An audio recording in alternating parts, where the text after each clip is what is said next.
So yesterday we were scouting where we're gonna deer hunt, and we're just now leaving this one area, and we're driving down this back road, and Susan sees this truck up off this fire road and an old man sitting on the side of the road. What was he doing? I could clearly see that he had an animal down next to him, and it looked like a hog, like a wild hog. Right. And the man was sitting next to the animal, probably about 4 feet from him, talking to the animal. What was the old guy like? He was salt of the earth, Oklahoma backwoods guy, old guy, just hanging out with this hog. We see this guy sitting there next to this hog in the woods. Right. And so we wave, and the guy starts talking to us. Well, we can't hear what he's saying, so naturally we have to get out of the truck and go look. Yeah, so we think he's killed this hog, and he's just next to it, being respectful. Until as we start to walk towards him, the hog moves, and we can tell he's not dead. Anyway, so here's a video of what happened. It's the craziest thing you'll ever see in the woods.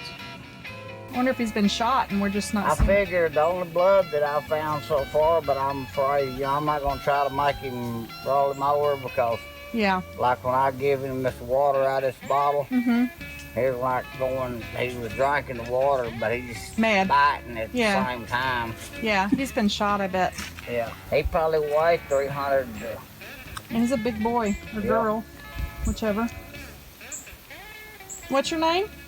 My name's Butch Bridwell. I live I live in town there in Thackerville on Fairview Street, just down from the store. Okay. And I washed my clothes today and fiddled around. I always come down there once they finally got it opened back up where you can get through it. Was it flooded or something? Oh yeah, God, it's been 2 months ago.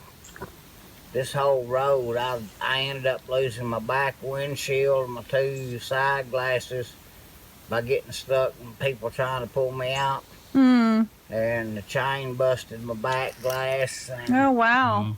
Then I backed up into some limbs and stuff like that. But yeah, this whole thing, you could come around this way and go right down there about a mile or a mile and a half.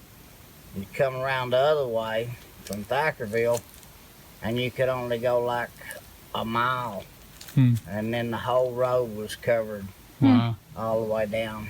They're getting less and less, but the first 2 years I was here, I could come here down through here about when it was getting like dusky dark, and I would see at least 4 or 5 deer go across the road, and usually a herd of hogs and stuff like that. But in the last 3 years, I come down or something, and they're not out like they were. But they're down there. Just when you say where to go or something like that, just from here up to where it ends. Every deer season, when people come in, he's agitated. He got his strength up now. He didn't have, when I first come down here, he's been shot. He wasn't moving. That's why I thought he was dead. Yeah. I come up here. Now he's sitting there. I don't know if he's trying to get that water off that roots. I wish I had more water with me. I ain't never set this close. You don't set this close to them. I'm so curious. I want to roll him over. But he's done got enough strength to him after that little bit of water he got.